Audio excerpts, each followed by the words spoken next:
Hey guys, and welcome to my spoiler review of The Fall Guy. To give you a brief overview of the film, the story is essentially that Ryan Gosling's character, Colt Seavers, is a stuntman. He works on film sets of action films, namely, and Emily Blunt's character is a filmmaker and a director, and they fall in love at the beginning. And he has a big accident at the beginning of the film, which basically renders his career over. Meanwhile, you have Aaron Taylor Johnson's character, Tom Ryder, who is the main star who Ryan Gosling stunts for. And anyways, have that big accident at the beginning.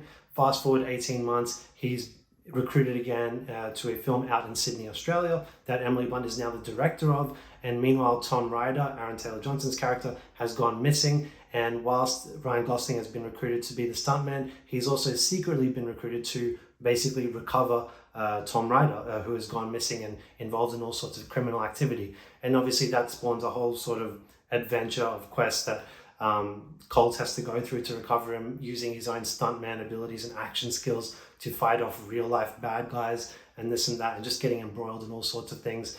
And yeah, so that's the basic overview of the film.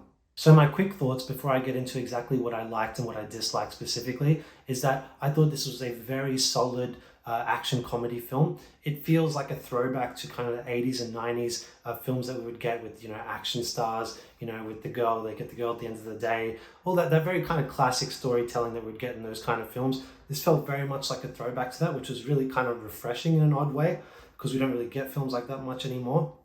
But yeah, that said, the performances are great. Ryan Gosling is always great.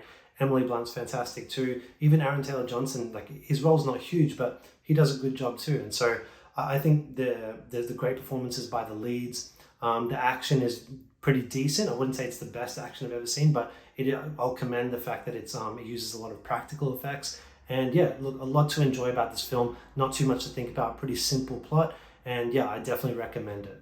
Starting off with what I liked, I think, as I mentioned, the lead performances are very good here. Ryan Gosling, I think he just always kind of knocks it out of the park, no matter what role he plays, and here is no exception. I think he really owns the role as an action star, which is not something we have seen too much from him. He does more lean towards the more kind of dramatic and comedic roles, but it's good to see him here bring the more action side to it, along with this comedic and even some dramatic chops too. So that was nice. Emily Blunt, good to see her in a more kind of comedic role. I think she's a great actress, and I think she definitely delivers here. The side crew is serviceable. I wouldn't rave about any of the side characters or anything like that, but they're decent enough, and they help just kind of elevate the main characters, which I guess is the main job. This is obviously a movie about stuntmen, so there's always going to be a lot of action to deliver here, and I thought it definitely hits its marks. I wouldn't say it delivers anything we've never seen before, but I still think that the action is fun enough to invest in and to just enjoy as an action flick. It doesn't really let you down at any moments. It just kind of is consistent throughout the film, I think, is the best way to put it. It just consistently delivers good action. And speaking of stuntmen, this film is a love letter to stuntmen and the work that they do behind the scenes on films. And it's great to see. It's really nice to see that appreciated about them. And I feel like this film really shows the love to them and what they are put through in order to give us, the audience, the ultimate experience. And yeah, you could really feel the love in this film that they're showing towards what they are able to do. And I think it's even more appreciated by the fact that they used practical effects in this film, and they clearly had to use stuntmen to make a film about stuntmen too, which is impressive as well. So I really appreciate that they're paying tribute to what they do for us as the audience, and yeah, there's a lot of love there. But funny enough, the two kind of aspects that I enjoyed the most about the film really don't relate too much to the action, but more so to the romance between the two main characters. Because the overall theme of this film is that, at the beginning they have this kind of perfect love story, and it falls apart, and they both kind of lose the belief that it is ever possible to have a happy ending, a true happy ending for a couple, and they lose that belief. So the whole theme of the film is kind of dealing with the concept of, is it possible to have a happy ending, like for yourself? And the outcome of this film, this is obviously a spoiler review, is that they end up back together, and it is a pure love story in that regard. And the message at the end of it is very much that, yes, if you believe hard enough and you work hard enough and you fight through it, you can get to that point of that happy ending that is worth fighting for, and what makes life worth living, essentially. And also regarding their relationship, it was nice to see like a return to like kind of gender norms in terms of what they both do and what they bring to a relationship. Obviously it respects the roles of each character, but they also give them all the agency in the world and all the strength that you want them to have. Ryan Gosling's character is a stuntman who's down on his luck. He's down on himself, but he just never quits. He keeps fighting because he believes in something, and he has love obviously for Emily Blunt, and he wants her back, and he's just fighting through everything you can imagine to get there. And it's just great to see that struggle, just getting behind the underdog essentially, and just seeing him rise back up and pull himself together. But then on the flip side, more importantly, you have Emily Blunt's character, who is absolutely a strong independent female, all of that, but she's still a woman, and they understand about her. She does kick ass in the film as well, but they understand that she is the female in that relationship, and so she's very much reliant on him to do more of those kind of action things, not just because he's a stuntman, but also because he's a man and he's always more capable of doing. And so they understand that about their characters. She's not an action star, even though she does get involved in some action. It's good to see that they understand that, because it seems like a thing that's lost on so many films these days, where they just want to prop up the female character without making much sense of it. But here it's good to see that they kind of just stuck to what is true, and and it made their relationship so much better because of it. Now for what I disliked. So there's only a few things, not too many, but starting off, I felt the first 30-40 minutes of the film did kind of drag a bit. Obviously the first 5 minutes is where the main kind of thing happens, where the incident happens that costs him his career. That's obviously a big moment, and that gets you engaged and you're ready to go. But then from there, it just kind of drags for the next 30 minutes. It's not bad what happens or what they show you, but it just feels like it's dragging a bit, and we just want to get to a bit more fun kind of content to see, rather than just the dragging.